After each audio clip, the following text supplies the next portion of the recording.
Hey guys, tonight we slip behind the forge into a world of blistered hands, smoldering tempers, and iron that sings.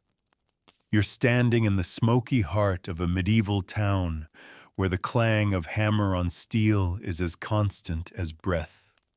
The blacksmith's shop is a place of noise and muscle and unpredictable customers who want everything from horseshoes for three-legged nags to sword repairs that make you question their last battle. And tonight, you'll be in the apron holding the tongs. You'll deal with drunks, nobles in silk, who don't understand soot, and townsfolk who think a dagger can be forged in minutes. The fire will be hot, the work relentless, and the customers. Let's just say you'll learn quickly why blacksmiths had more than one kind of hammer. You probably won't survive this shift between the burns, the customers screaming for discounts, and the noblewoman who wants her dog's collar gold-plated. But you're going to try. So before you get comfortable, take a moment to like the video and subscribe, but only if you genuinely enjoy what I do here. And if you're listening from somewhere special, I'd love to know. Drop your location and the local time in the comments below. Now dim the lights, maybe turn on a fan for that soft background hum, and let's ease into tonight's journey together. The bell above your workshop door clangs twice before you've even wiped the sweat from your brow. It's barely dawn, and the fires are still being coaxed back to life. You glance up from your kindling and see him, Bertram the butcher, already red in the face and out of breath. He's holding what used to be a cleaver. It looks more like a warped, rusted spoon now. He stomps in like the place owes him money. This thing snapped mid-swing yesterday, nearly cost me a thumb. You raise an eyebrow. You forged that cleaver 2 years ago. Bertram has likely been hacking through bone with no care for the edge since then. Still, you nod politely, reaching for the cleaver. It was a fine piece. Until you treated it like a club, you mutter.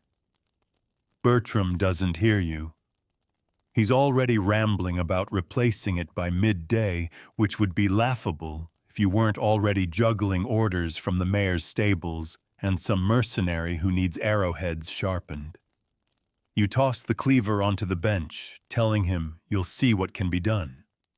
What you mean is it's going to the scrap pile. As he finally waddles out, your apprentice, young Tib, chuckles under his breath. That's the third tool Bertram's broken this month. Think he's testing your patience. He's testing the strength of steel against pig bones. You reply, throwing open the shutters. Light floods in, revealing soot-streaked walls, half-finished bridle bits, and a rack of orders waiting like unpaid debts. You get to work.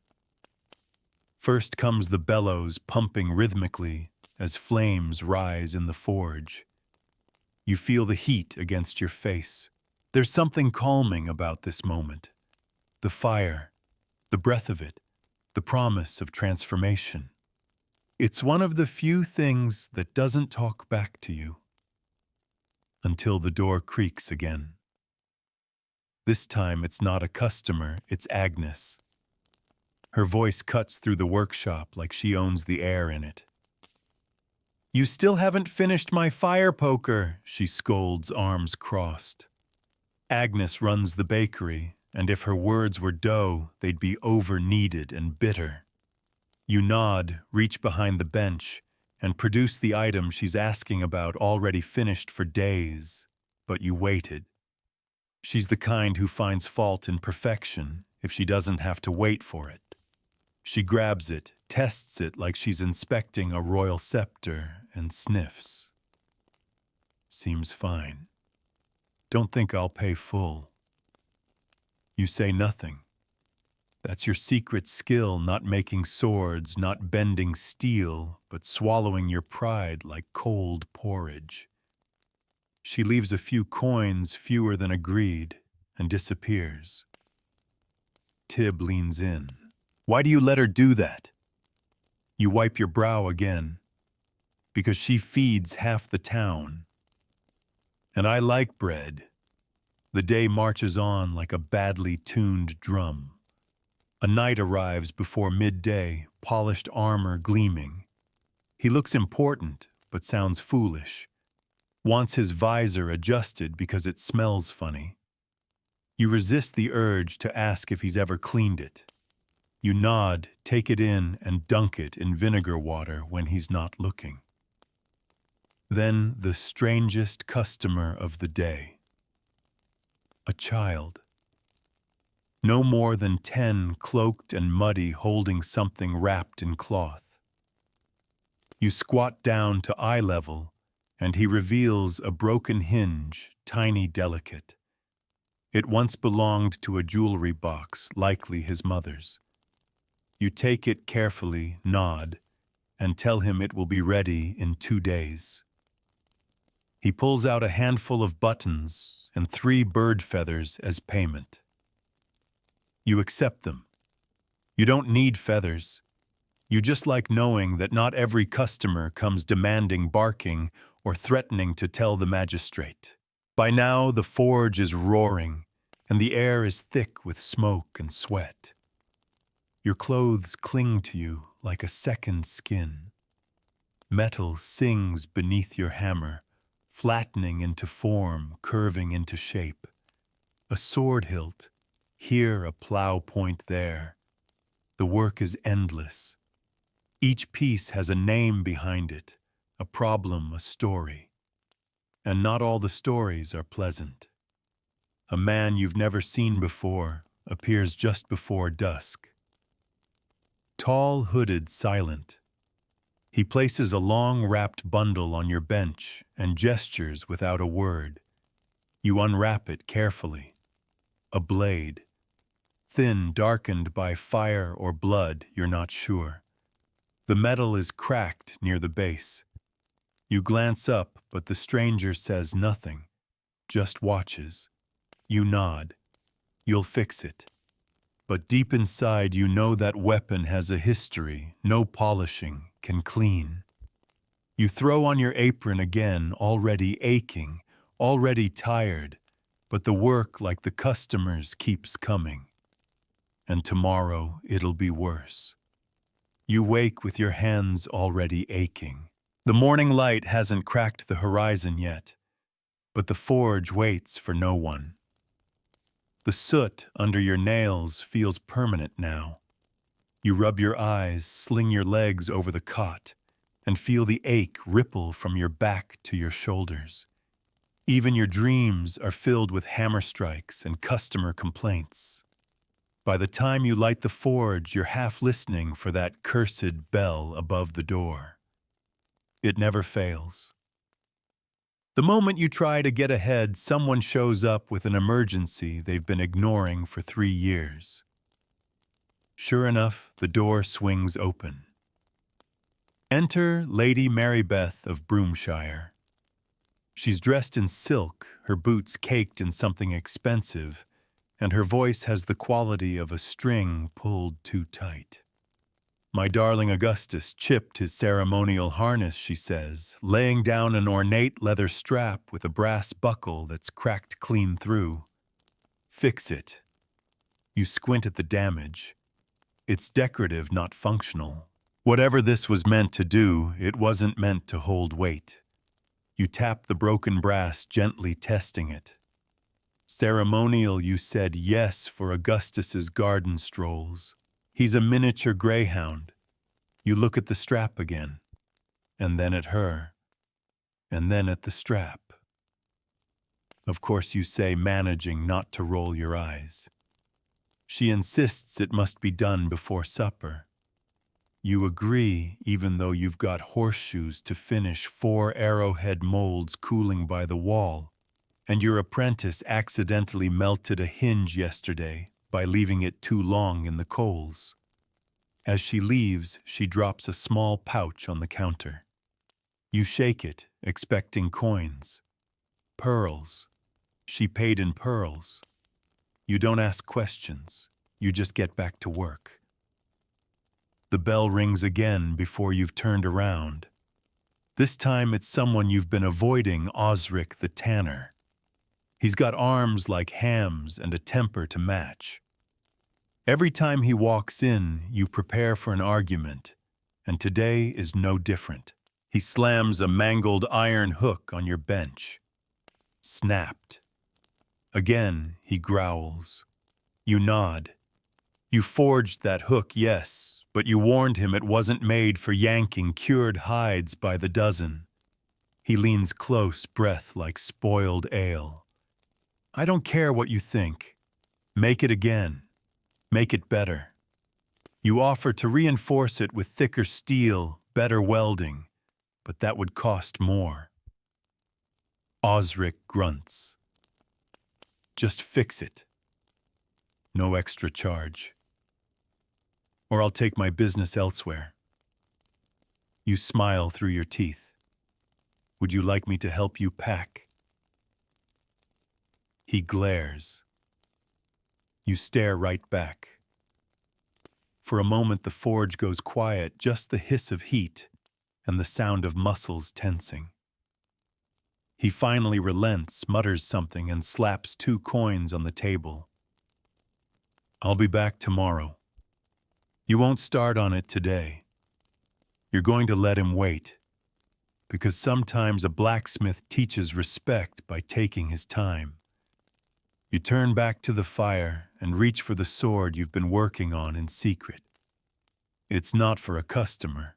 It's for you. You don't even know why you've got no use for a sword, no intention to fight. But there's something meditative in shaping something that's yours alone. Tib peeks in from the back room, soot on his nose and a piece of wire stuck to his sleeve. Master, I think I've fixed the hinge mold.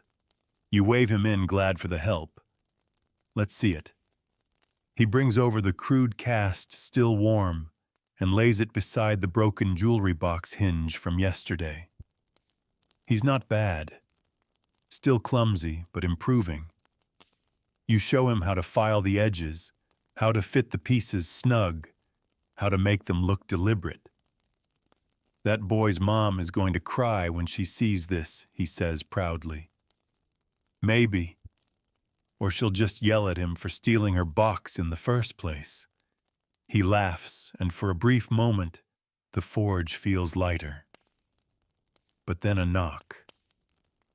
Not the bell. A knock on the side door.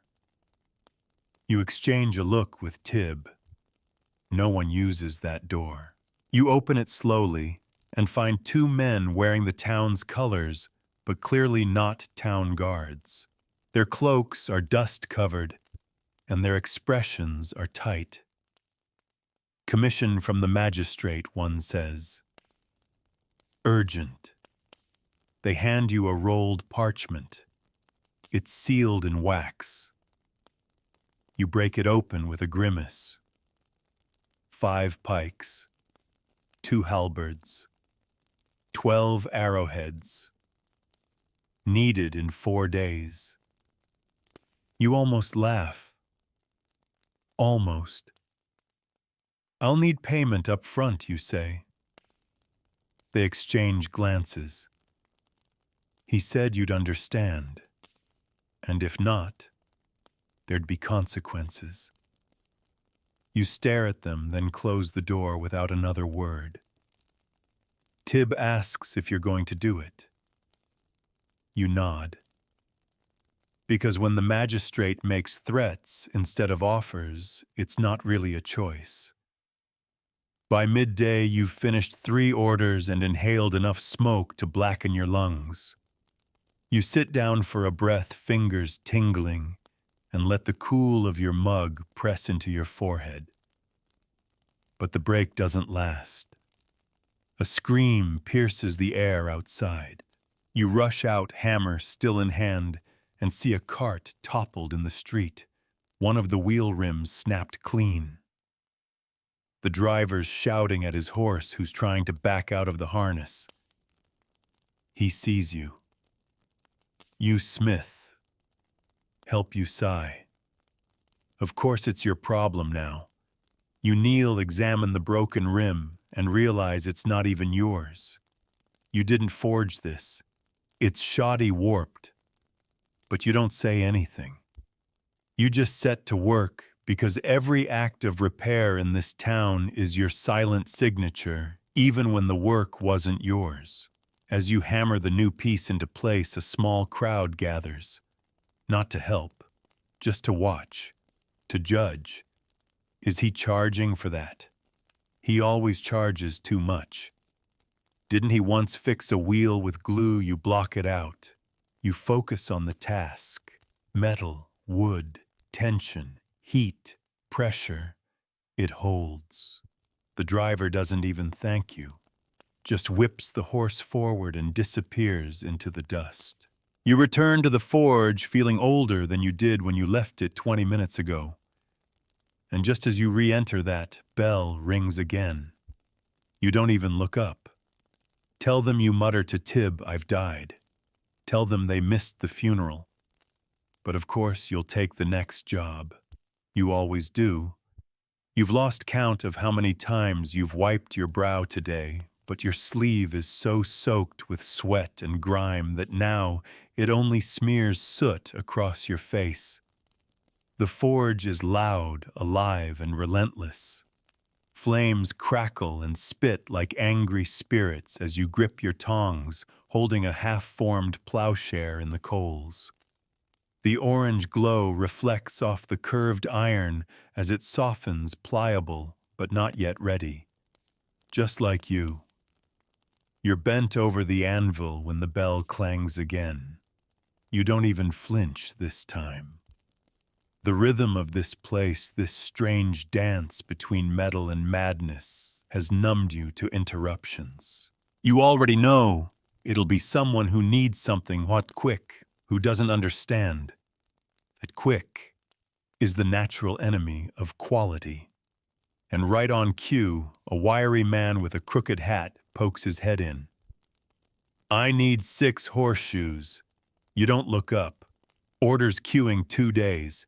He steps all the way inside the door, slamming shut behind him with a finality you don't like. "No, friend. I need 'em now. Got a race tomorrow, big one. Champion gelding. Can't run on split iron." You set the plowshare aside with a sigh that borders on dramatic, then glance at his boots, expensive. The kind only worn by men who gamble more than they win. "Special commission pricing," then you say. He flinches. "You what? You want the job skipped ahead. It's triple the rate. Coin first." He paces a little, curses under his breath, then finally produces a small pouch. You take it, weigh it, and decide it's just enough to keep you from tossing him back out. He leaves with a grunt, and you whisper to Tib, "Make sure these shoes are good enough for the gods, but not enough for him to win." Tib laughs, but nods. He's learning. You place the first blank bar in the fire and get to work shaping the shoes. It's repetitive but calming. Unlike dealing with people, the metal responds to effort. Push it too far and it cracks. Don't push hard enough and it won't hold its shape. There's balance, order, something the customers sorely lack. Just as you finish hammering the last of the horseshoes into a perfect curve, the door creaks open again, slowly this time, like whoever's coming in is unsure if they should. It's a woman. She steps in with hesitation, clutching a wooden box. Her clothes are plain but neat. You recognize her, widow of one of the dock workers who drowned last autumn. She's never come to you before. "I need this fixed," she says, opening the box to reveal a shattered crucifix. Iron once ornate, now bent and broken in 3 places. "I dropped it," she murmurs. "It belonged to my mother." She gave it to me when I married. You say nothing. Just lift the pieces, turning them slowly in your calloused fingers. I'll do it, you say. No charge. She blinks. Why, you shrug. Because some things don't belong in the scrap pile. You don't say it aloud, but you've repaired 1,000 things that didn't matter. A cracked goblet for a man who thought he was royalty. A wrought iron fence for a man who never said thank you. This is the first item in a long time that feels like it should be saved. Tib watches from the shadows. Later he'll ask you about that, about why you fixed it for free. You'll tell him that not all debts are paid in coin. As you're bending the crucifix back to its former shape, the door opens again. And this time, it's not a customer. It's Brother Aldrich, the priest from the chapel, and the one man in town who always walks like he has divine permission. He doesn't even greet you, just sets down a collection of iron candle holders, dented and leaning sideways.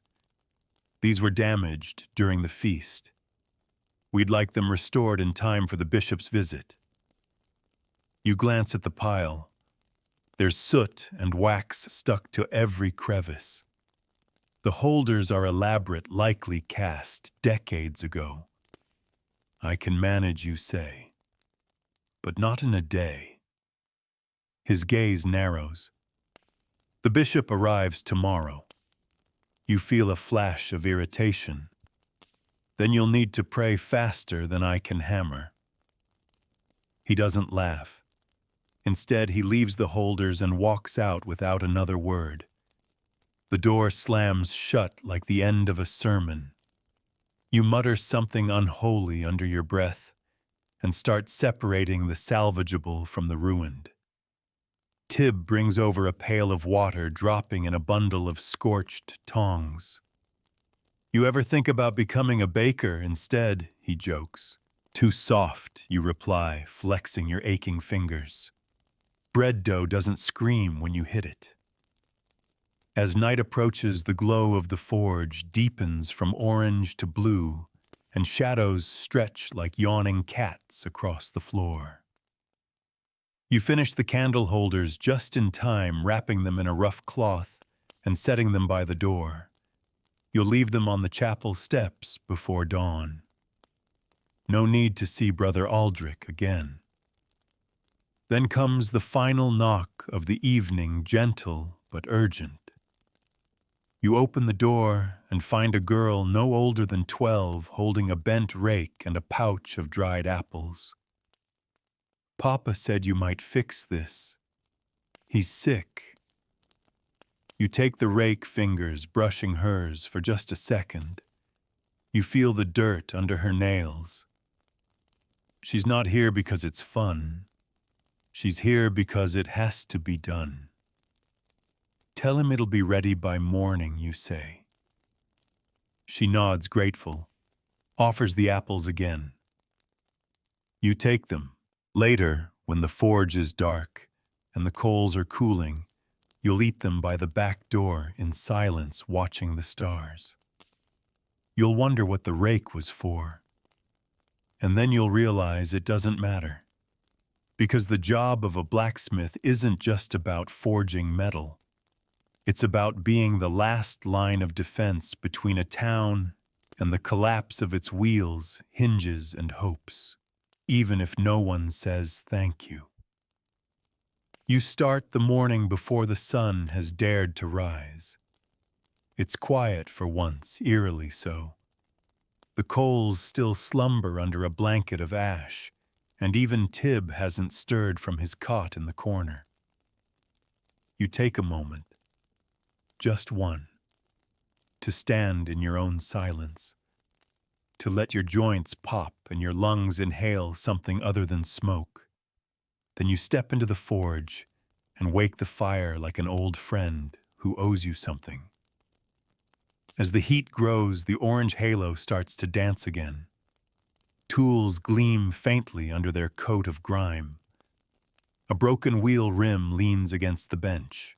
Half a sword blade juts out from the quenching trough, still waiting for its edge. The only thing louder than the fire is your own heartbeat, which you've long stopped trusting to mean anything useful. You've trained it to sync with the bellows, inhale, exhale hammer. But that moment of peace it shatters, with the door bursting open. Emergency. The word clangs around your skull worse than any bell. It's Marn the Cooper, all flailing arms and panic. The town crier's bell. The yoke broke, it's due to ring at sunrise, can't go silent, not on tax day. You blink at him, you mean the giant bronze bell up in the tower, yes. And the wooden yoke holding it up snapped, yes. You stare at the ceiling. Then you're lucky it didn't fall and kill anyone. No time for luck, he snaps, throwing down splintered planks like broken promises. Can you forge a new yoke pin in an hour? You don't answer. You're already pulling out the lengths of iron bar you'll need. It's not just a matter of shaping, it's weight-bearing tension tuned. The kind of thing that needs a full team and a full day. But you'll try. Not because he asked, but because if that bell doesn't ring, the taxman will say the town is delinquent. And you've seen what happens then. So you heat the iron hammer at flat bend it bore the holes. You weld the pinheads. And Tib stumbles out half awake to hold the second piece in place while you punch the rivets. By the time the sun peeks over the chapel, you've got a replacement yoke pin ready and a shoulder that feels like it's been wrenched out of its socket. Marn doesn't even say thank you. You sit back on your stool, gulp down what's left of last night's water, and feel the blacksmith's paradox crawl up your spine. Everyone needs you, but no one sees you. You're the backdrop to their breakdowns, the last stop before disaster. Tib tries to cheer you up by dragging out a long-neglected repair, a gate hinge ornate and twisted into a spiral like a seashell. You remember the commission. A manor on the hill, the kind where candles burn all night, even if no one's in the room.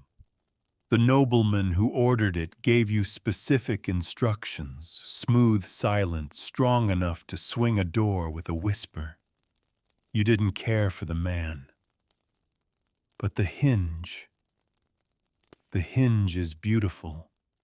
And as you reheat it and begin to coax it back into symmetry, you allow yourself a moment to enjoy the craft for craft's sake. Then the mercenaries arrive. 3 of them. Grimy, loud, reeking of wine and travel. One carries a bent axe head, the other has a sword with half a hilt, and the third he just drops a sack of nails on your bench. These are rubbish, he declares. We want better. You hold up one of the nails. It's not yours. I didn't forge these. He shrugs. You're the only smith for miles. You'll make them again correctly. You narrow your eyes. And what makes you think I owe you my time? He leans in. Because we've got coin. And if we don't spend it here, we'll spend it wrecking the place. You've dealt with worse. Nobles with inflated egos. Farmers with suspicious bruises. But mercenaries are trickier. They don't value life the same way others do. They don't mind what breaks so long as it's not their sword. You gesture to Tib. Start the forge again. Double heat. Tib knows the look in your eye. You're not going to make better nails. You're going to make perfect ones, and charge triple. They won't notice the difference, but they'll pay for it. You work quickly, your hands flying with the rhythm of quiet vengeance. Each nail perfectly formed heads aligned shanks, identical. You hand them over in a wooden box. Done, you say. They drop coin. More than enough. You watch them leave, and only then do you breathe again. Tib whistles low. You really don't like being told what to do.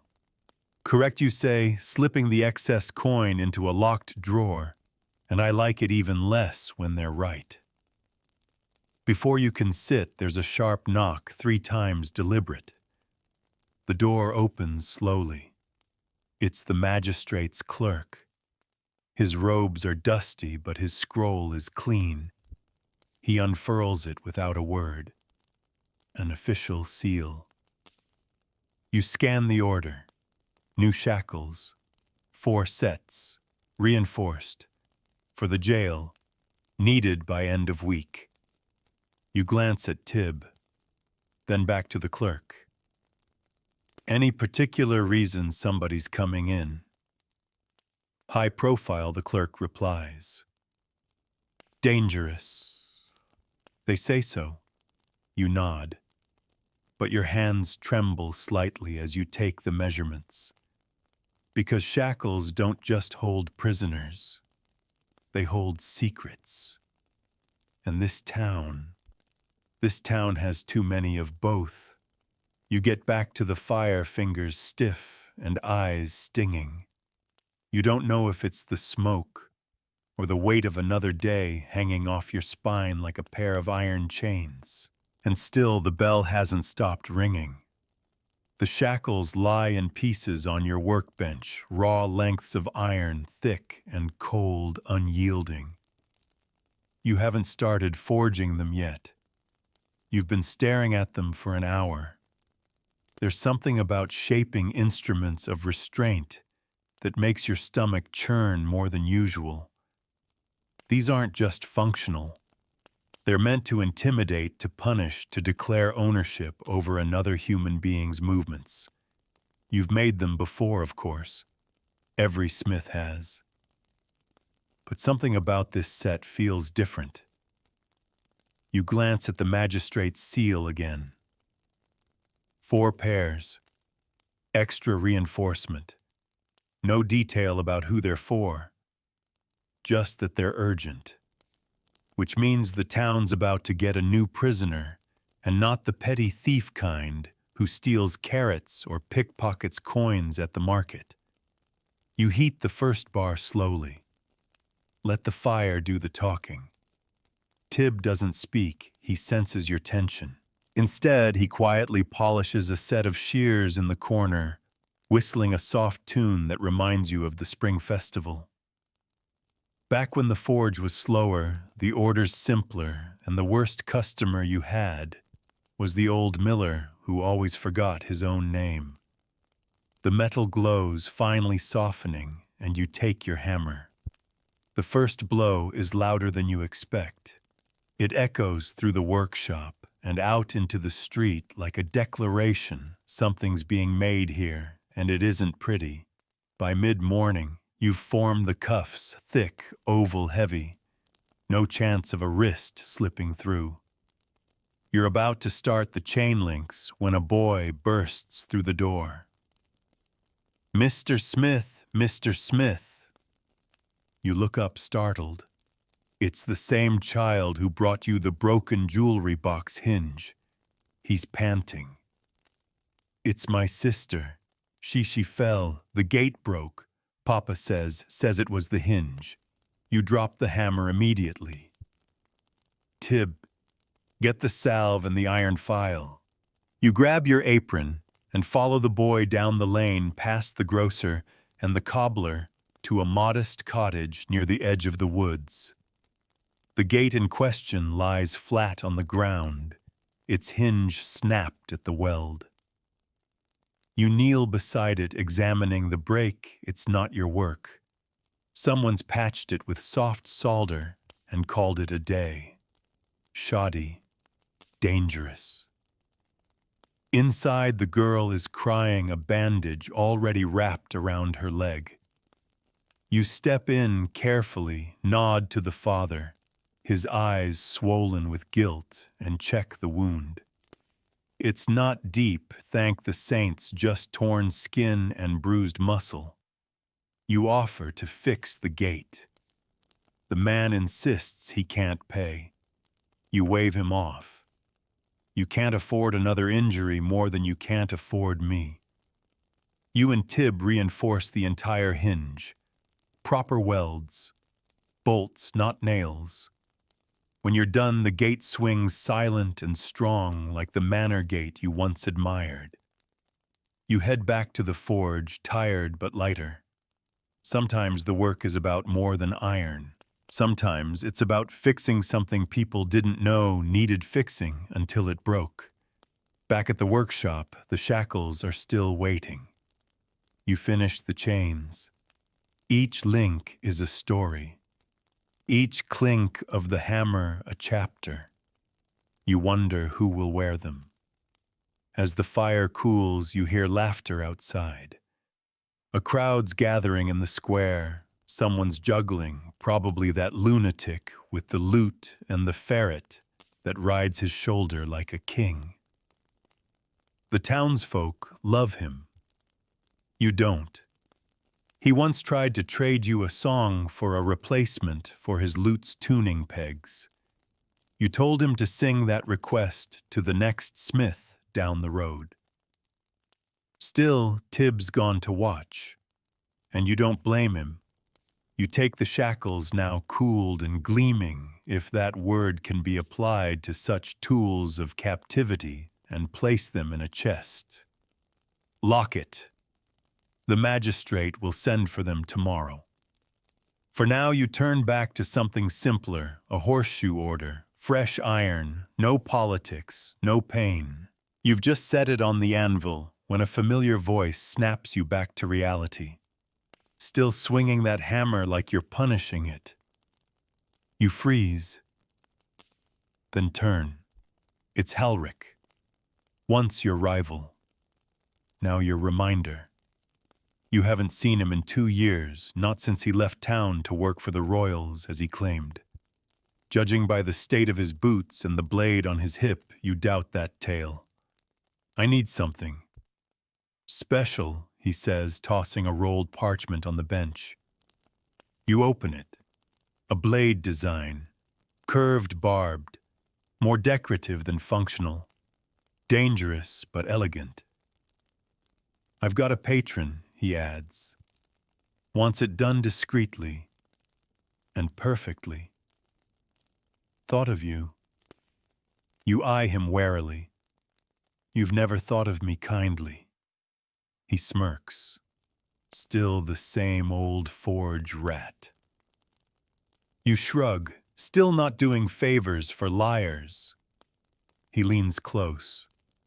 There's coin, real coin, enough to buy out this place and still have gold left to lose.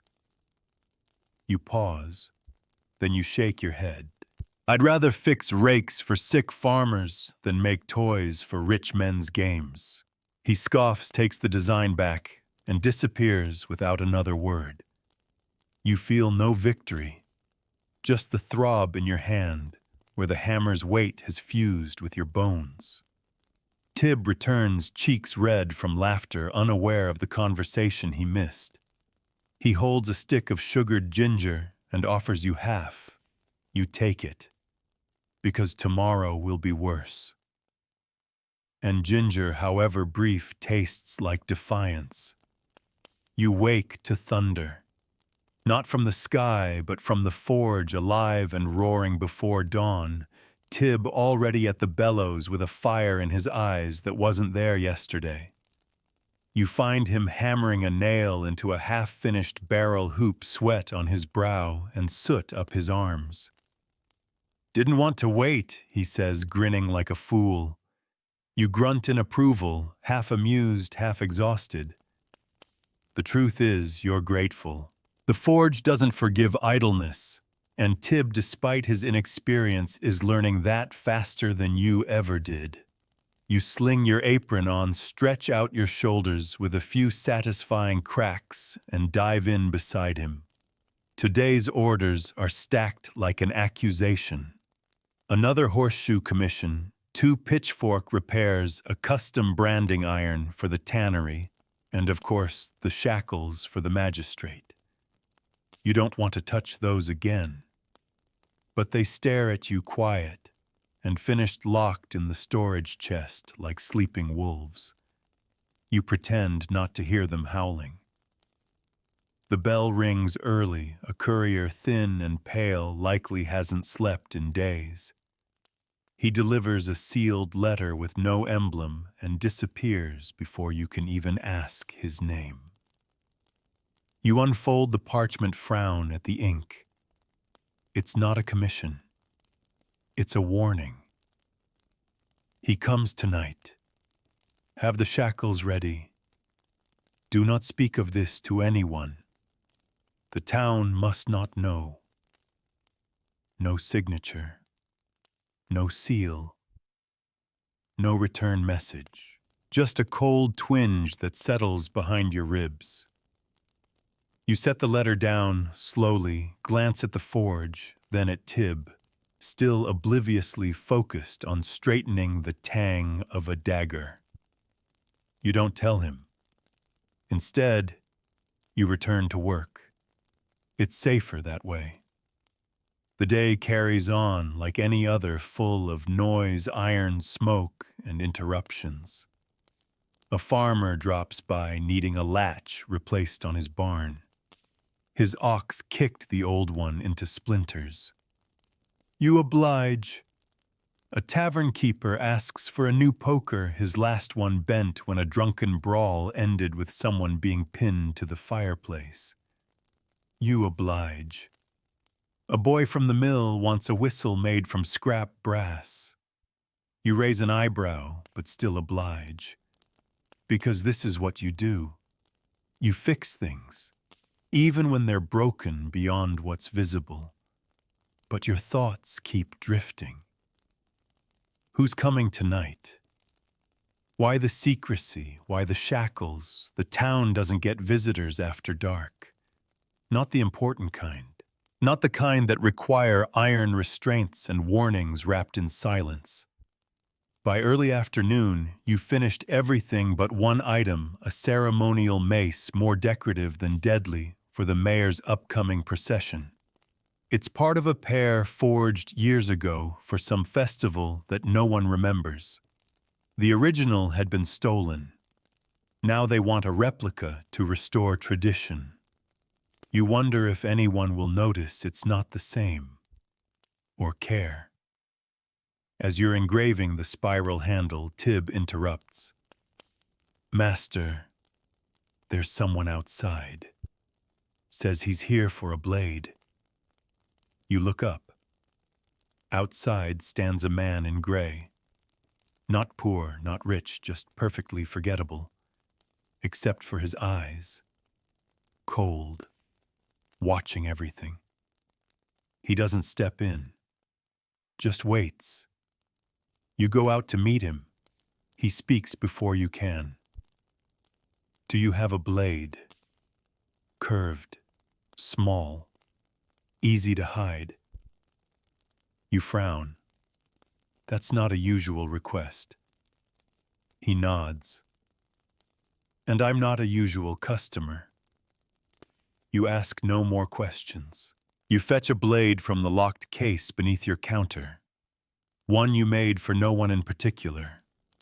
Slim, sharp, cruelly curved. He takes it, inspects it, nods once, and hands you a pouch so heavy it thuds on the bench. Then he leaves. No name. No explanation. Tib doesn't even ask. He knows better by now. But you catch the flicker in his eyes. Curiosity. And worry. You turn the pouch over. Gold. More than you've seen in one place since the last harvest festival, when a noble lost a bet and paid you to shoe his horse in silver. You hide it. And you try not to wonder what that blade will do. As dusk bleeds into night, the air changes. The forge cools. You and Tib put away tools, douse the embers. Normally, you'd let the coals glow a little longer. Not tonight. Tonight, you don't want light. The knock comes just as the last streak of sunlight fades. 3 knocks. Heavy. Even. No urgency. No hesitation. You open the door slowly. 2 guards stand there. Between them, a man in shackles. The very shackles you made. He doesn't struggle. Doesn't speak. His clothes are plain. His face unremarkable. But his eyes burn with something fierce and unreadable. The lead guard nods. Thanks for the irons. You say nothing. As they lead him away, the prisoner turns just slightly and looks at you. Not pleading, not threatening, just seeing you.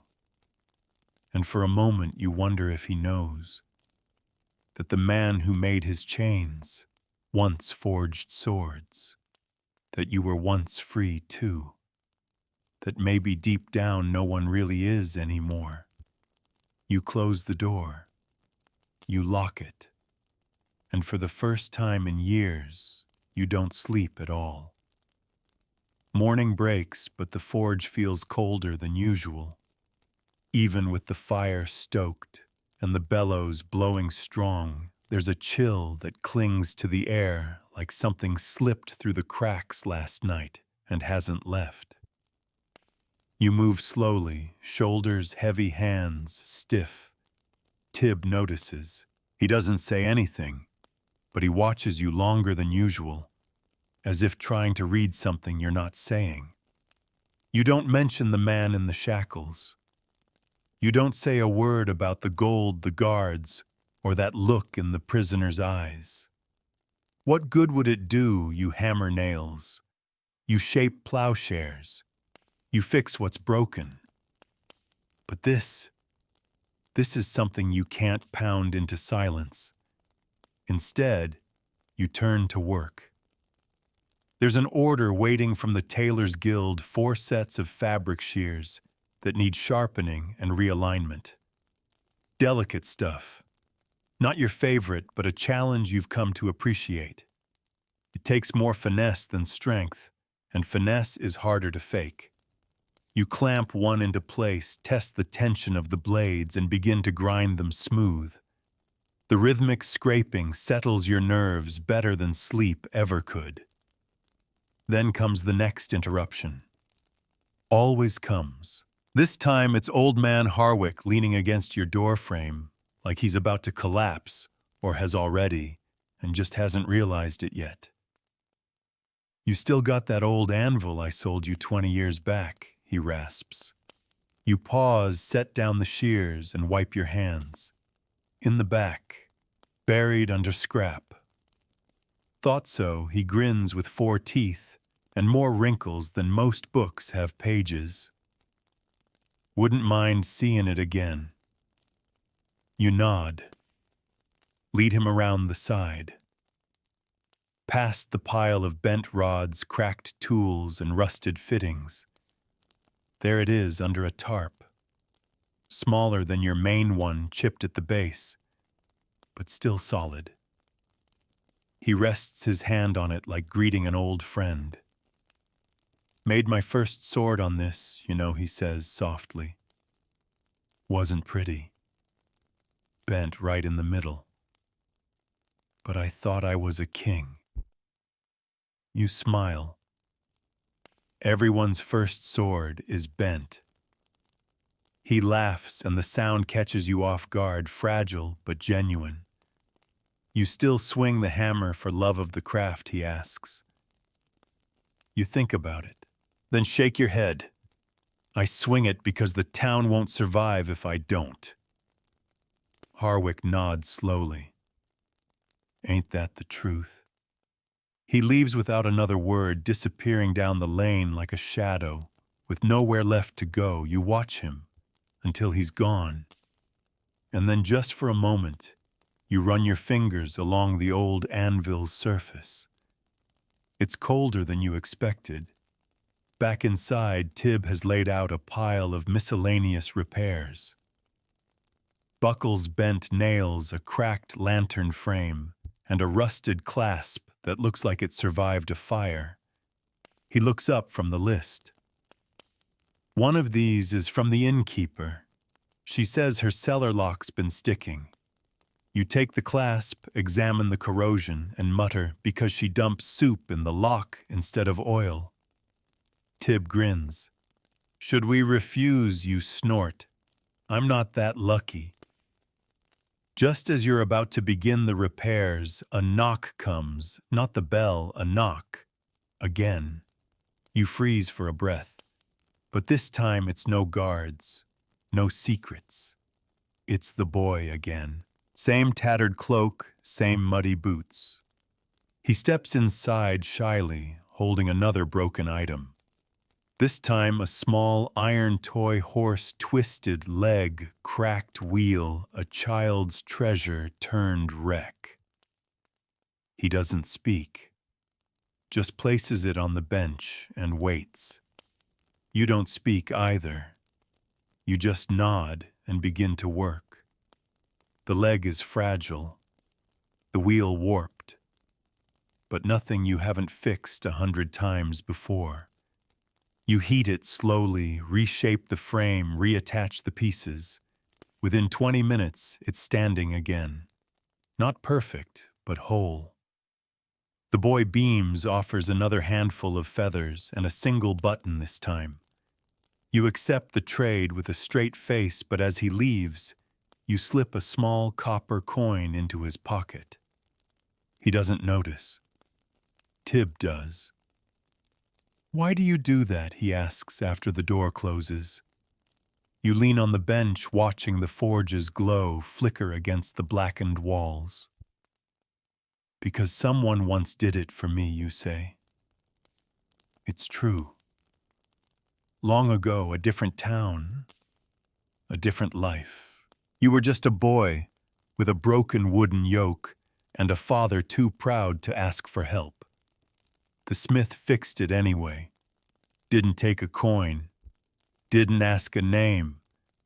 Just nodded like it was nothing. It wasn't. You hear the bell again. Another customer. Another fix. You don't complain.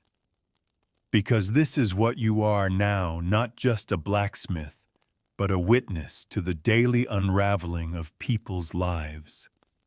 And sometimes the small things, like a repaired toy horse or a functioning cellar lock, hold more together than laws or sermons ever could. And you're the one holding the hammer when those things need reforging. And you're not done yet. The air is heavy with humidity this morning, thick enough to make your shirt cling to your back before the forge is even lit. Rain threatens on the horizon. You can smell it, that earthy tang, just before the sky breaks open. But there's work to do, and nothing short of lightning through the roof will stop the hammer from falling. You crank the bellows, coax the forge awake with a rhythm that's as much muscle memory as it is art. The flames rise slow but steady. You feed them carefully. No need to rush the fire, it burns better when it's respected. Tib drags in the orders ledger, looking grumpy and underslept. You're not surprised. That strange visitor with the shackles has been a shadow over the workshop ever since. Even if no one talks about it, the memory of it lingers in the corners like smoke that won't clear. He opens the ledger and frowns. We've got a horseshoe job, a latch plate for the healer's door, and a request for something unusual. You raise an eyebrow. Define unusual. He flips the page, reads aloud. Custom-made headpiece, iron and bronze shaped to resemble a hawk, full detail required. Fit for ceremonial use. Must be wearable. You stare, then say flatly, "We're making bird hats now." Tib snorts. Apparently so. You rub your temple and wonder who in town dreams this stuff up. Probably that artist from the eastern end, the one always carrying paint-stained gloves and whispering about symbolism. You remember the last thing he commissioned, an iron tree with 5 fingers instead of branches. You didn't ask questions then. You won't start now, but you will charge him extra.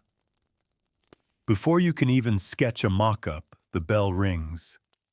It's the stable boy soaked with sweat and leading a mule that looks as miserable as he does. She threw a shoe. Twice.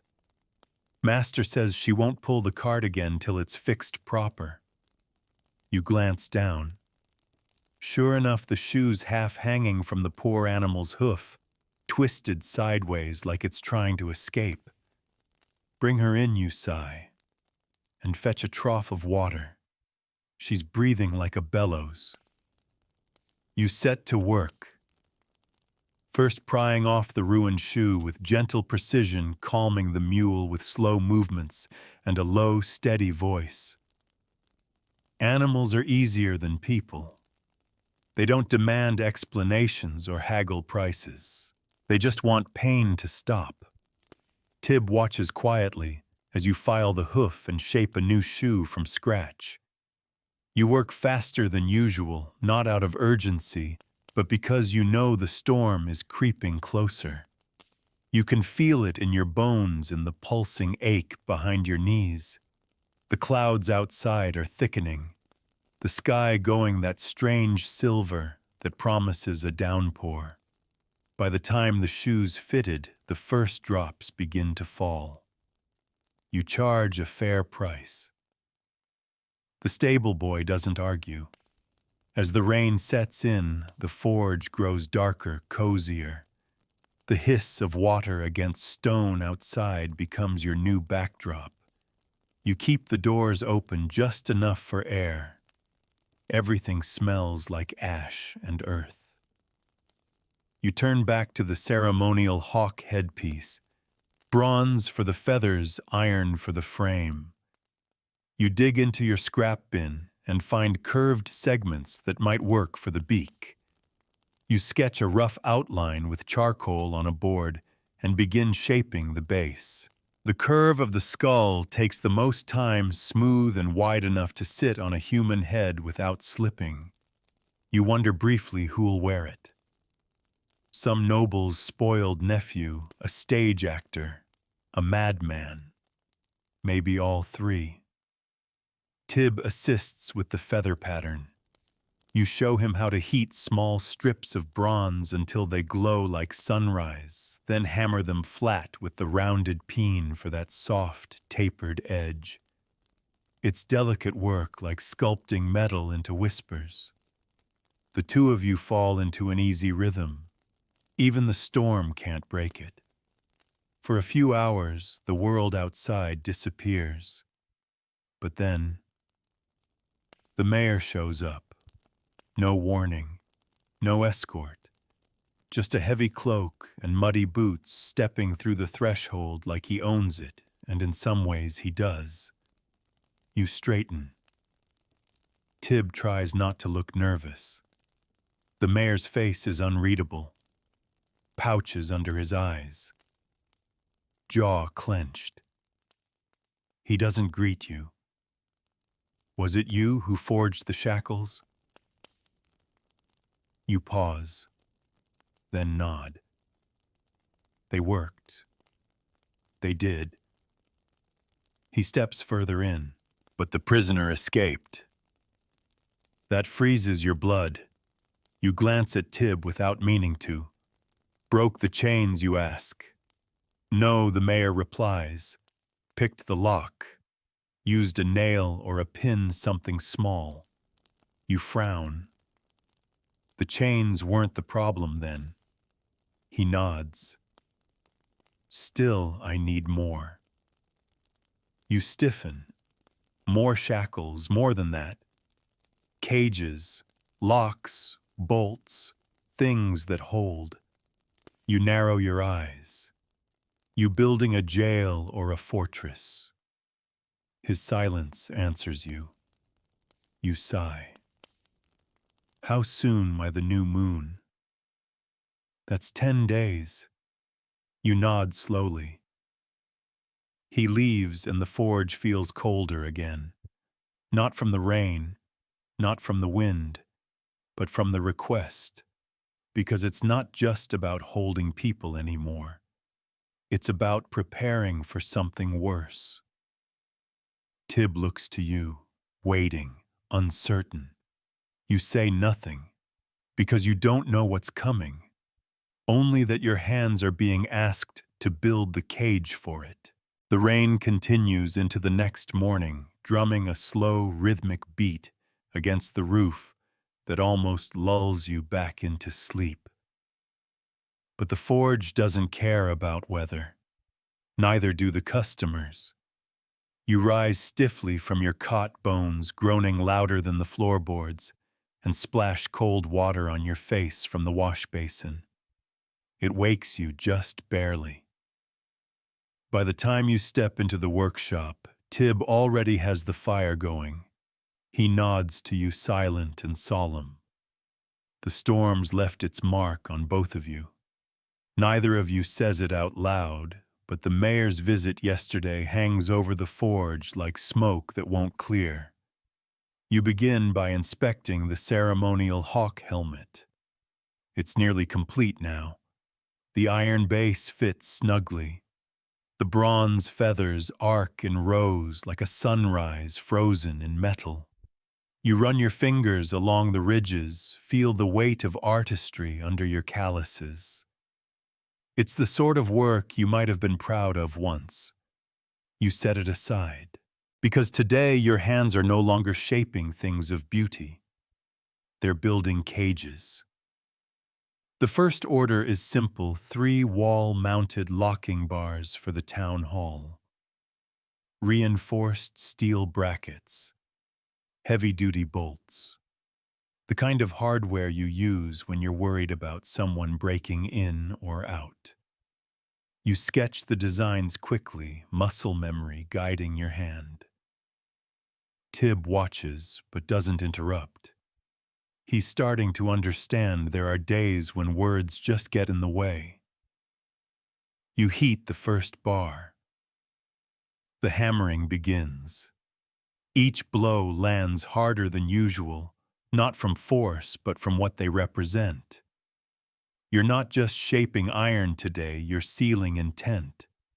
Whatever's coming, the mayor wants it contained. And he's chosen you to be the architect of its prison. By midday, you've forged the brackets and begun the bolt housings. Tib starts shaping the lock casings simple, solid, and ugly. Just the way they like them. You don't speak until he accidentally drops a piece and the clang rings sharp against the stone. Sorry, he mutters. You shake your head. Nothing breaks if you're listening to it. He picks it up again slower this time. More careful. The two of you work in silence for another hour until the bell rings. A woman stands outside, tall, hooded, quiet. She steps into the forge and lowers her hood, revealing hair streaked with white and a face that doesn't match her years. She looks at you like she's met you before, though you're certain you've never seen her.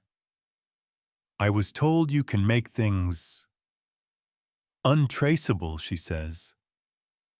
You frown. That depends. She opens a cloth wrap and reveals a strange set of tools, thin rods, tiny hinges, odd curves in steel. She lays them on the bench like offerings to a god she's not sure she believes in. I need them duplicated. Exactly. But no markings, no signature, no trace of where they came from. You study them. They're locksmith tools, advanced professional, beyond what the average thief would know how to use. The kind of tools someone uses when they're not trying to steal money but information. Or people. You look her in the eye. Why she doesn't flinch? Because someone's building a cage. Your fingers still. The fire hisses softly behind you, and you're trying to break it, you say. I'm trying to stop it, she replies.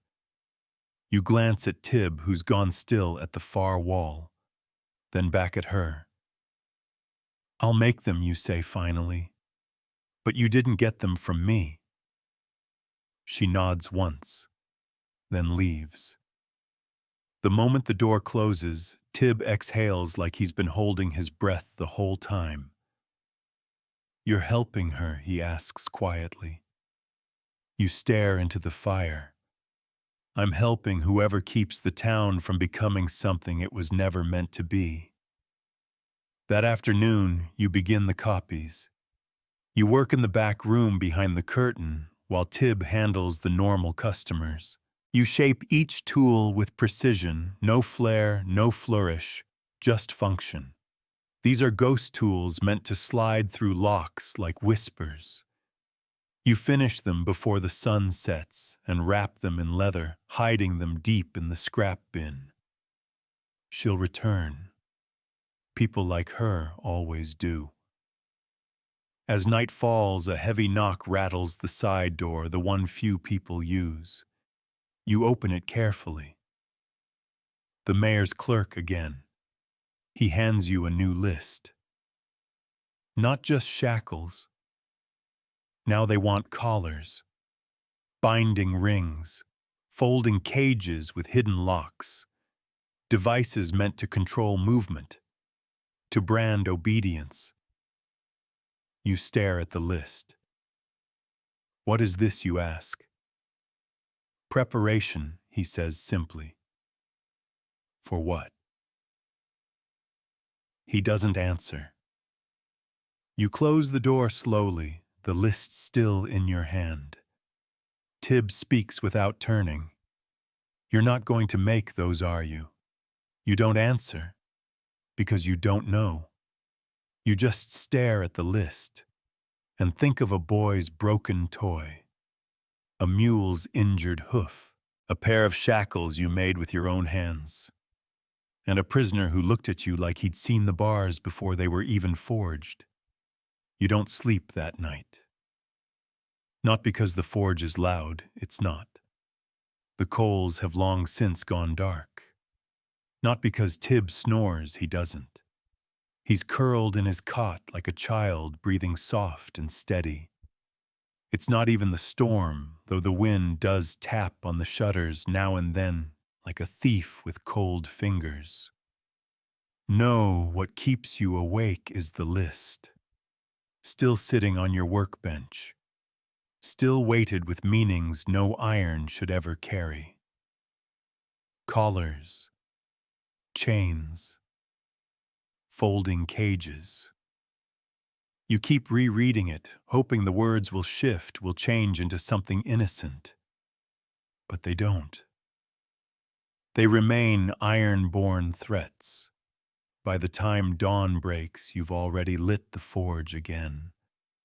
The workshop glows orange, casting shadows that stretch across every nail, every horseshoe, every memory.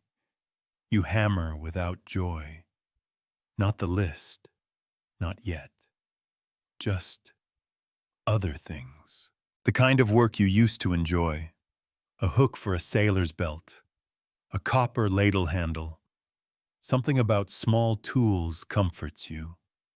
They're honest. They ask only to be what they are.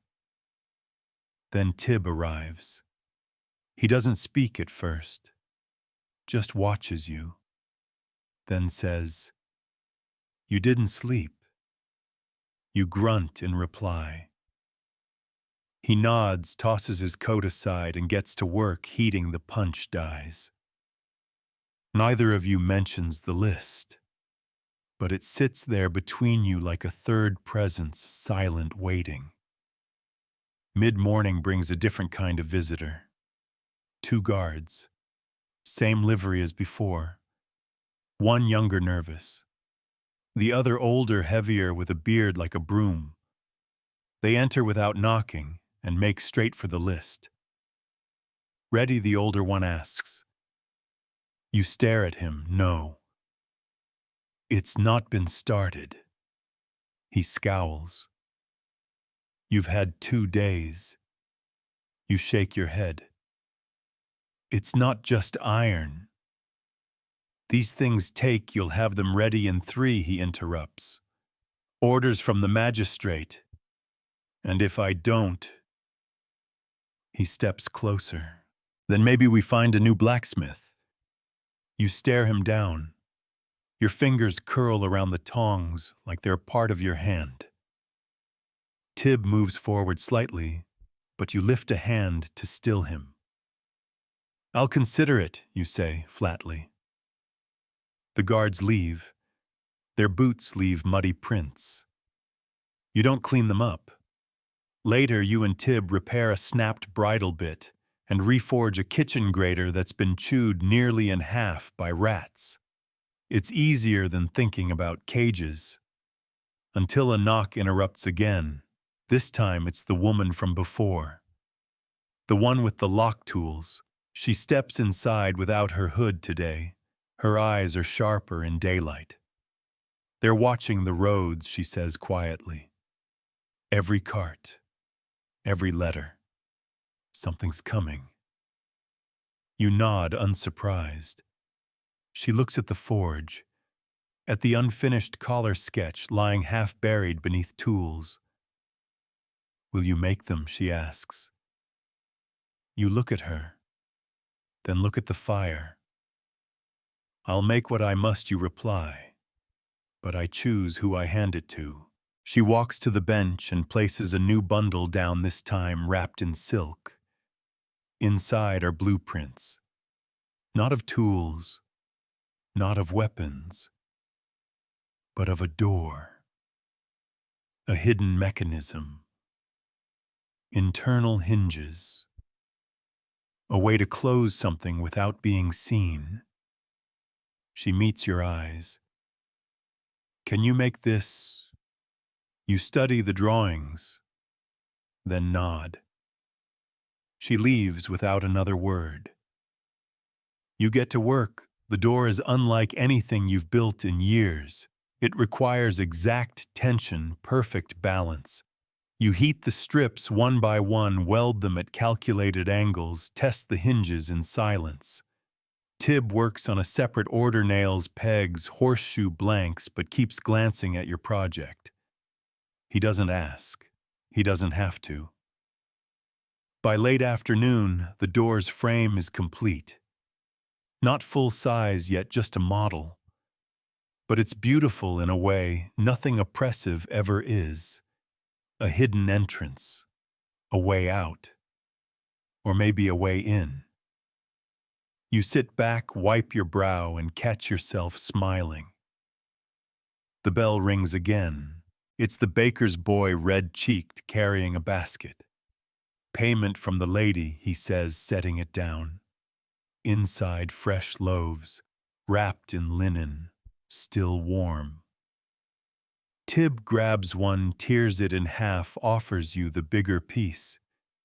You take it, surprised by how good it tastes, somehow better than coins. Night falls, and you find yourself looking at the list again. This time you start, but not all of it. Only the bolts, the plates, the things that can keep danger out rather than keeping people in. You forge them silently, one by one, slowly, carefully, as if the iron itself can sense your hesitation. Tib doesn't question it. He helps. And when the moon rises and the hammer rests, you both sit outside under the stars. He speaks first. What happens if they use the things we make for the wrong reasons? You exhale slowly. They already have. He frowns. So what do? You look up and say, we keep the forge lit. We make what matters, and we hide the rest in plain sight. He nods, and for the first time in days, you feel like maybe, just maybe, you're not forging alone.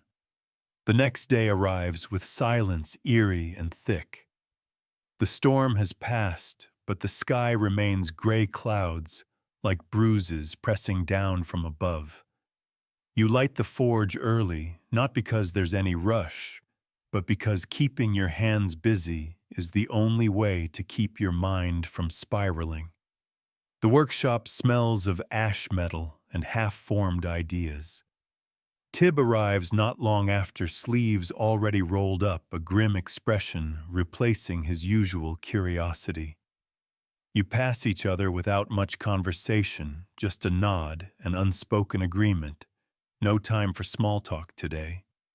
You begin by finishing the secure bolts for the mayor's reinforced doors. Each strike of your hammer echoes like a drum beat, sharp and deliberate. These pieces aren't decorative. They're not beautiful. They're meant to resist not just force, but fear. You wonder with each blow who they'll be used against, or who they're trying to keep out. Halfway through the morning, Tib speaks. They came to the bakery last night. Took the old baker's son. You freeze mid-strike. Why, no one knows. He's a mute. Can't even say his name properly, let alone rebel. You set the bolt down slowly. The edge of your jaw tightens. Where'd they take him? Jail, probably.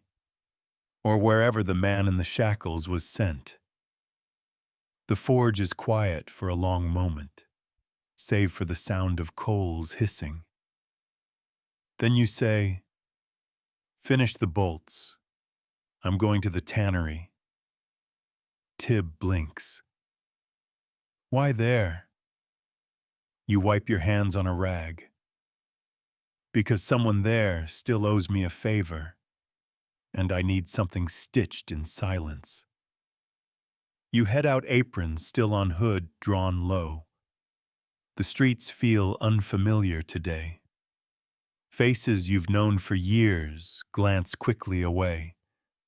The weight of fear is visible now, pressing down on everyone. The marketplace is half empty. The usual squabbles replaced with hushed voices and fast footsteps. At the tannery you find Lisbeth, broad-shouldered, whip-smart, and sharp with a needle. She greets you with narrowed eyes, but doesn't question your presence. What is it? She asks. You hand her a sketch, one you drew last night after everyone had gone to sleep. A false-bottomed satchel large enough to carry tools, papers, or something small enough to escape notice. I need this made, you say. Fast and tight. She studies it. You hiding coin? No. Just hope. She snorts softly. That's more dangerous. Still, she agrees. You leave without more words. Back at the forge, Tib's nearly done with the mayor's order. The bolts sit in neat rows, uniform and perfect. You check them, run your fingers along their seams. No flaws. Nothing to betray what your hands were thinking while they worked. You take a breath and lock them in the chest. They'll be delivered tomorrow. But tonight will be different. Because tonight you're expecting someone. As dusk settles and the forge dims, you hang a blacksmith's apron over the door, a signal as agreed. A mark that says it's safe for now. Tib cleans the workbench while you pour water over the coals, muting their glow to dull embers. The knock comes just past the final bell from the chapel tower. She enters quietly. The woman with the lock tools, the one with the hawk's eyes. She's not alone. Behind her, a young man barefoot, eyes darting like a rabbit in a snare. Dirty, bruised, but alive. You recognize him. The baker's son. Mute. Escaped. She nods to you, says nothing. Just pulls from her cloak the model door you built, then a piece of parchment with another set of schematics, larger now, more ambitious.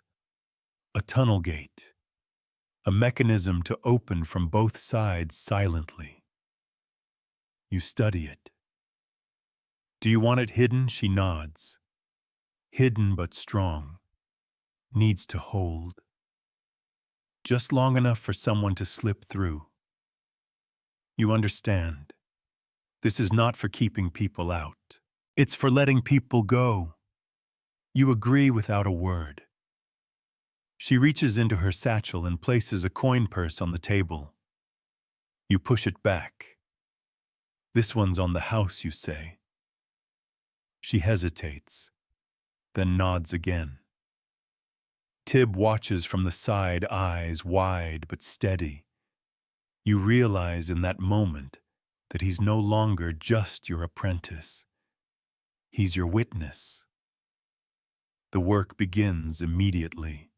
You draw new blueprints, adjust the weight load, reinforce the pivot pins. You forge in the dark now, only a small lamp lit beside the anvil. Every clink of metal is a whisper instead of a shout, every breath measured. Tib assists without instruction. You finish the framework before midnight. The woman takes the parts and disappears into the shadows. The boy stays behind, curled on a blanket by the forge. His eyes never close. He just stares at the fire, watching it flicker and die to ash. You don't ask what he saw. You don't need to, because you already know. Tomorrow the mayor's men will come for the bolts. You'll hand them over, and they'll think you're cooperating. But tonight, you forged something else. A way out. A chance. And even if no one ever sees it, you'll know it's there. Waiting. Ban Danai. Section 12, ChatGPT Danai. Section 12. The sun breaks through early, but it brings no warmth. Just glare. Just clarity.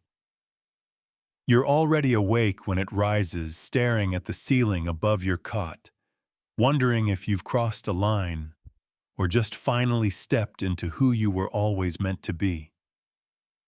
When you sit up, Tib is already working. The forge is lit. The tools are laid out with care. He's grown quieter these days, but not from fear, from purpose. You wash your face, tie your apron, and say nothing. The only conversation today will be through steel and flame. The bolts for the mayor's fortification are delivered before breakfast. Tib loads them into a cart. You lock the chest, seal it with a strip of wax, and place the magistrate's mark atop. When the guards arrive, you greet them with indifference. They barely grunt in return. They load the bolts, don't check the weight, and roll off without suspicion. You watch them vanish down the lane, a slow churn of wheels and iron, and feel something cold settle in your gut. You made the cage. You helped. Even if you also built the key. Back inside, Tib holds up the next item, a plow blade snapped in two, the fracture jagged and rusted through. This one's urgent, he says. The farmer said, if it's not done by sunset, the field stays fallow. You nod. Then we finish it by noon. You lay the broken halves across the anvil and begin. You don't need to think. You just act. Grind, heat, clamp, weld. Let your body do what it's done 1,000 times before. The edge reforms, the curve strengthens, and when it's done, the blade shines like purpose made visible. Tib hands it to the farmer himself. No coin, just a nod, and gratitude without words.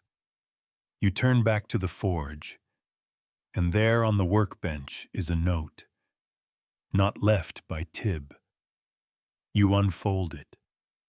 It's written in a hand you don't recognize. Midnight, eastern wall. Bring nothing but your hammer. You read it 3 times, then burn it in the quenching trough. That evening you work late. Nothing special, just everyday repairs. A bent drawer handle, a cracked kettle hook, a lock that won't align. The kind of work that never ends and never changes. Except now you notice everything. Every glance from a passerby. Every boot print near your door. Every flicker of movement outside the window. Tib closes shop without being told. You leaving tonight? He asks softly. You look at him. Yes. Want me to come? You shake your head. Someone has to open the forge in the morning. He swallows, then nods. But before you go, he pulls something from under his cot, a bundle wrapped in wax cloth. You open it. Inside a second hammer, handmade. Smaller than yours, but perfectly balanced. I made it last week, he says. In case you ever needed help. You weigh it in your hand. It's good work. Better than you expected. You tuck it into your belt. Midnight comes slowly. The town is dead quiet. You keep to the alleys, moving like a shadow toward the eastern wall. The moon is high but hidden behind clouds. You listen for movement but hear only the occasional creak of timber and your own breath. Near the wall, she's waiting. The woman. No hood tonight. Just her and a cloth-wrapped bundle at her feet. You came, she says. You nod. She kneels and unwraps the bundle. Inside are pieces of the hidden door you forged. Reinforced, hinged, and flawless. It's time, she says. You work in silence, setting the parts into place. There's already a frame hidden beneath the stones. Someone's been planning this long before you arrived. You slide the locking bar into its grooves. You secure the hinges. You weld the pins into place by lamplight. She watches. At one point she asks, "Why are you helping me?" You answer without looking up. Because someone has to. When the door is finished, it blends into the wall perfectly. To the untrained eye, it's just another slab of stone. But you know better. You made it. It'll hold. And it'll open. She stands. More are coming. From other towns, other forges. People are starting to push back. You nod. They'll need tools. They'll need you, she says. You shake your head. They'll need Tib. She pauses, then offers her hand. You don't shake it, but you do nod. And in your world, that's the same thing. You return to the forge just before dawn, the sky pale and bleeding light. Tib's already up, water boiling, bread warming by the fire. He doesn't ask. You don't tell. But you sit beside him and eat in silence. Because you both know this forge makes more than tools now. It makes choices. Ban danoi? Section we ba ChatGPT danoi. Section we ba the forge feels different now. Not colder, not hotter. Just heavier, like every ember carries weight. Every strike of your hammer sounds less like work and more like warning. Even Tib has noticed. He's quieter, sharper, as if each task carries implications beyond its surface. And maybe they do. You begin the morning with routine, simple items that help you remember why you started this life.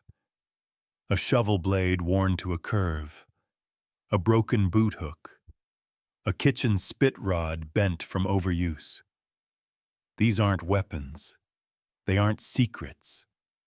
They're honest. And that honesty grounds you. But before the hour turns, a child arrives at your door. You recognize her, one of the dockhand's daughters. Small, wild-eyed, with a smear of flour on her cheek, and hands clutching something tight. "Please," she whispers. "Mama said to bring this to you." She holds out a metal ring snapped clean. Part of a barrel hoop, nothing important, until she unwraps it further and reveals what's been soldered to its edge. A name, stamped in Tomas. You take it gently. That was her brother. You remember him barely. He helped stack lumber once, laughed like thunder in a boy's throat, then vanished. You look the girl in the eye. "Where did your mama get this?" the child shrugs. "It came in our bread." Tib stiffens beside you. Bread. From the baker. From the woman. You kneel to the girl's level. "I'll fix it," you say softly, "and I'll keep it safe." She nods and runs off, hair trailing like a banner. Tib closes the door. She's sending messages in metal now. You nod, and we're receiving them. You tuck the hoop inside a drawer. Then you pull out your own sketchbook, the one no one's ever seen. You begin designing something new, not a blade, not a cage, but a press, a hand-stamp tool, small enough to hide, sharp enough to imprint symbols, names, warnings. You design it in silence while Tib repairs a spade handle. When he glances over, you pass him the sketch. He studies it, then says, "We could make dozens." You nod. "We will." Before midday, the mayor's clerk returns again. Same boots, same scroll, same smug indifference. "This week's commission," he says, handing over a new list. You don't take it. Instead, you fold your arms. "No more shackles," you say. He raises an eyebrow. "Excuse me." "You heard me. I'll make doors. I'll make bolts. But I won't make chains anymore." He snorts. You don't get to choose. You step forward, just enough for him to understand something has changed. "I do," you say, your voice low and steady. "This is my forge." He stares at you, then at Tib, then back at the silent, glowing fire, and says, "I'll tell the mayor." Do you reply? He leaves with a scoff, but he doesn't take the list back. That night you bury it in the ash bin, not out of fear, out of defiance. After dark, the forge glows soft. You and Tib finish the stamp mold, carefully carving the letters into the iron, one for names, one for numbers, one for a crescent mark. that you both agree should mean safe. You test the first one on a scrap plate. It works. Clean, sharp, permanent. You'll deliver it tomorrow. No fanfare, just a bundle slipped into the baker's cart. Later that evening, as the last embers fade and Tib drifts to sleep, you find yourself at the back of the forge again, staring at the hidden panel where you store the pieces that aren't on any order sheet. Tools of resistance, locks that open backward, door braces that detach with pressure instead of key. You touch each one not like a craftsman, but like a priest handling relics. Each one matters. Each one costs something. You sit beside them until the fire cools completely. And when you finally rise, you know something for certain. You're no longer just the blacksmith who fixes what's broken. Now you're the one who forges what can't be seen and what must be remembered.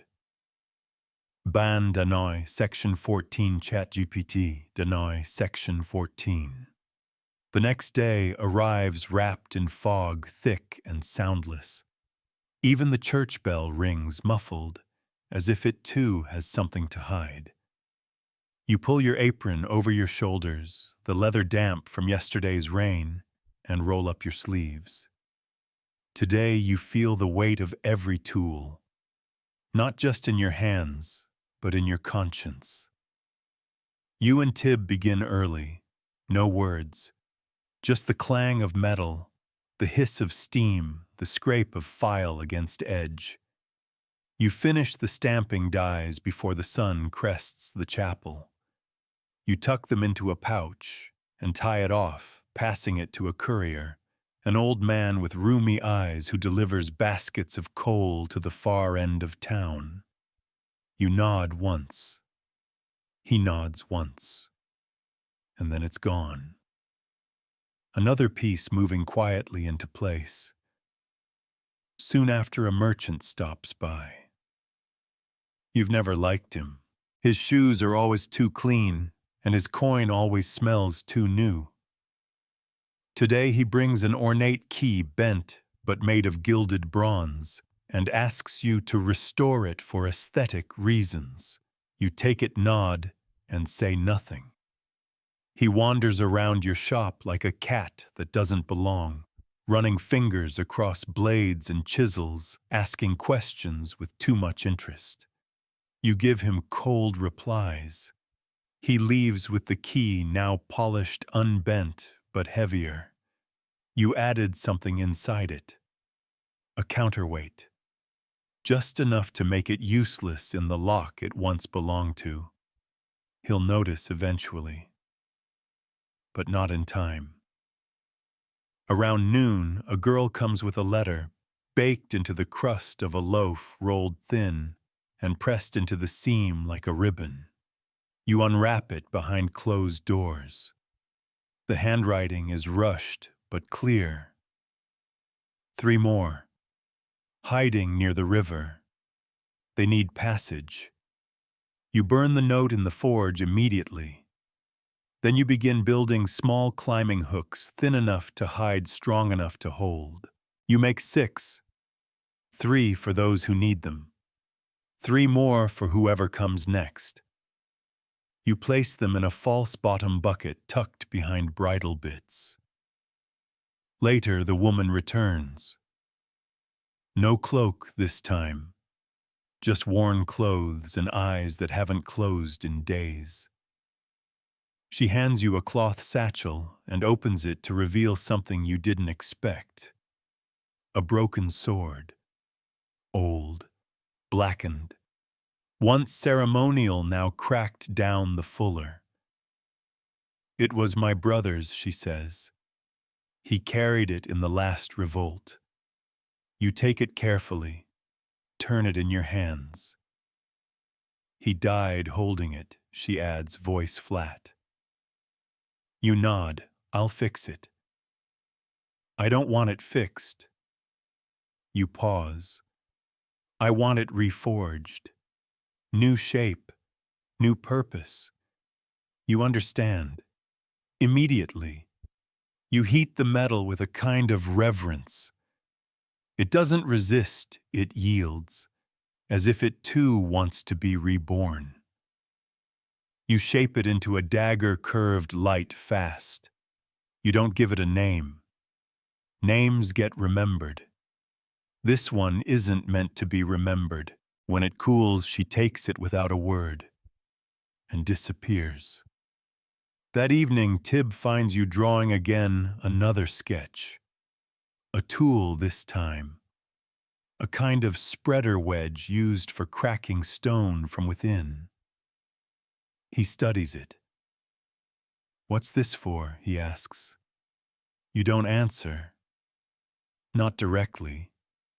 Instead, you say, "Sometimes doors don't open. Sometimes they have to be broken." He nods, then goes to pour water for tea. It's dark now. The forge burns low. You should rest, but you don't. You clean every surface, organize every drawer. You sharpen your hammers, polish your tongs, check the false compartment behind the back wall.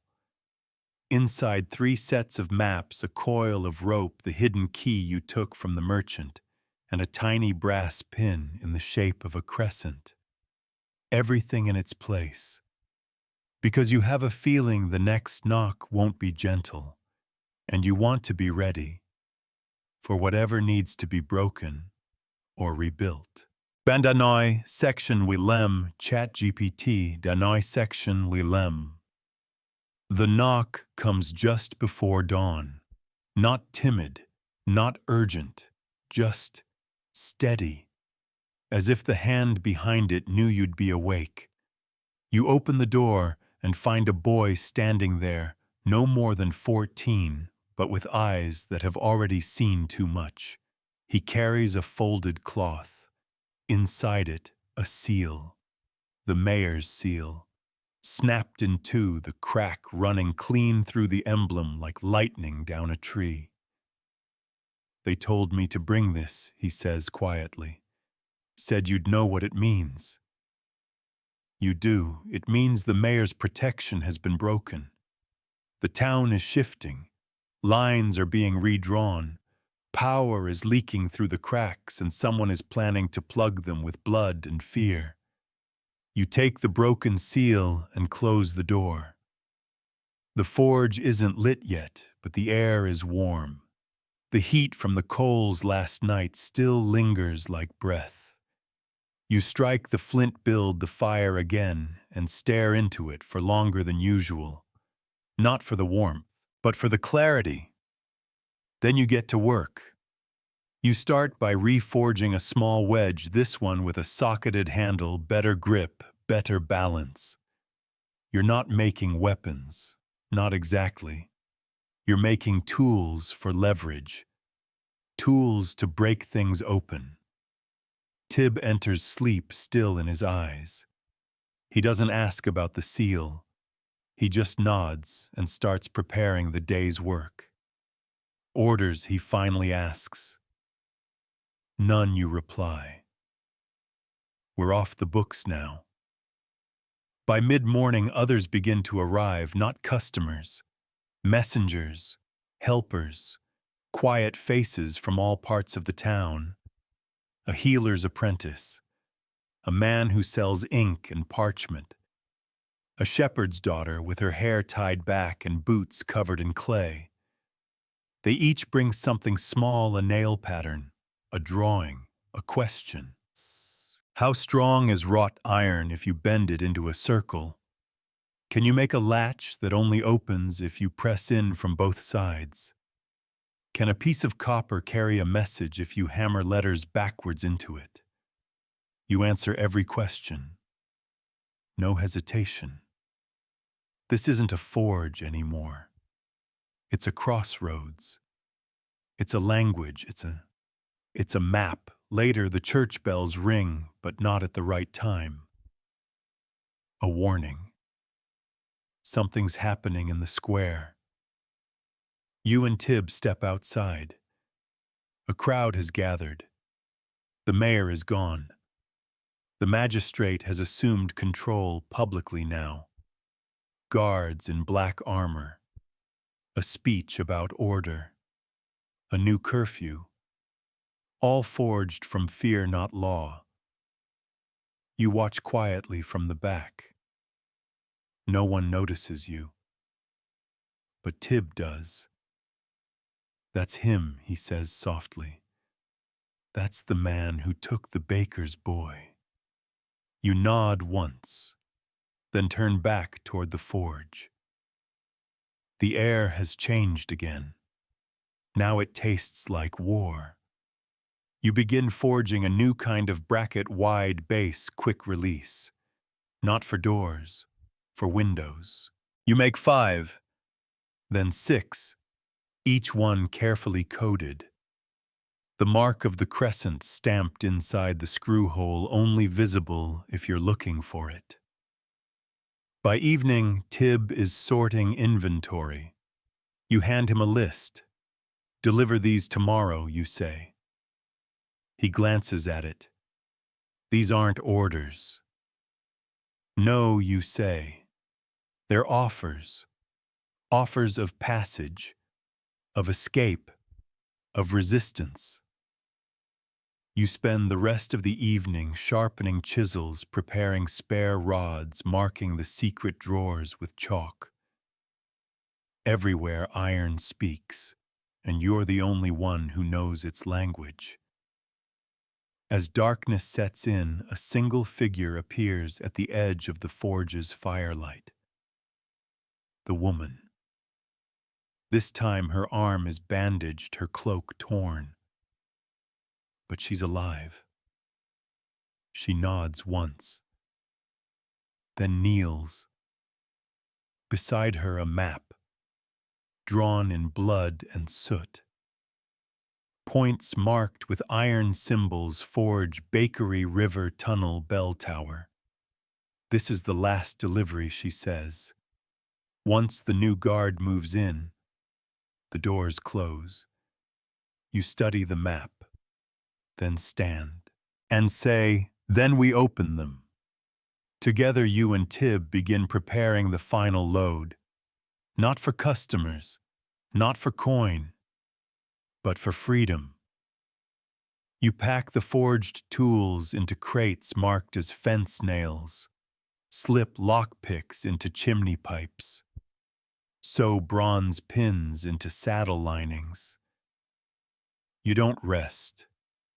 You don't blink.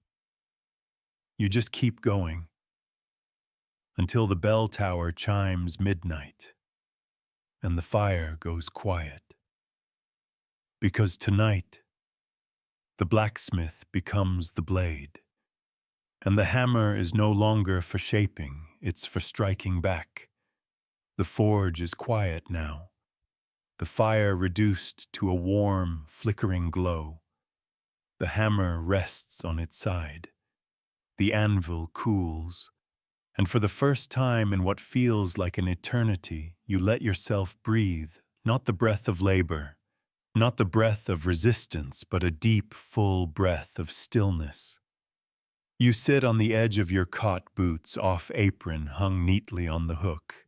Tib is already asleep nearby, curled beneath a wool blanket, soot smudged on his cheek, a half-formed tool still beside him.